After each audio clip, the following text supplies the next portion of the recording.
जीवन का विस्तार। ईश्वर ने जब इस सृष्टि की रचना की शुरुआत की तो पहले दिन उसने कुत्ते को बनाया।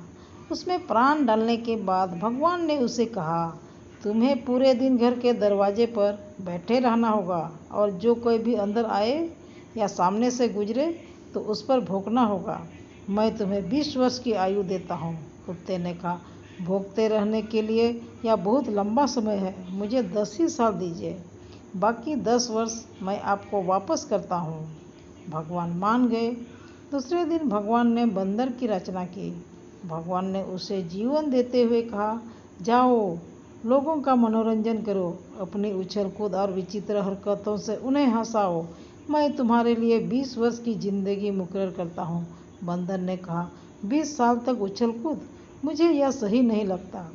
जिस तरह कुत्ते ने अपने 10 साल आपको लौटा दिए, मैं भी यही करूँगा, मैं भी आपको 10 साल वापस करता हूँ। ठीक है, भगवान बंदर से भी सहमत हो गए। तीसरे दिन भगवान ने गाय की रचना की और उससे कहा, तुमको दिन भर किसान के साथ खेतों में चरने जाना होगा, धूप में कष्ट सहना होगा, बछड़े पैदा करने होंगे और किसान की मदद करने के लिए उसे दूध देना होगा। मैं तुम्हें 60 वर्ष की आयु देता हूँ। गाय ने ईश्वर से करुण अपील की, भगवान आप चाहते हैं कि मैं 60 साल तक जीऊँ, मगर यह बहुत कठिन जीवन है, मेरे पास 20 ही साल रहने दीजिए। जिस तरह कुत्ते और बंदर ने अपनी ज़िंदगी के वर्ष लौटाए हैं, मैं भी आपको 40 साल लौटा रही हूँ। भगवान सहमत हो गए। चौथे दिन परमेश्वर ने मनुष्य की रचना की। भगवान ने इंसान से कहा, जाओ खूब खाओ पियो, खेलो कूदो, नींद लो, शादी करो और अपने जीवन का आनंद लो, मैं तुम्हें 20 साल देता हूँ। आदमी ने दुखी होकर कहा, यह क्या प्रभु, सिर्फ 20 वर्ष?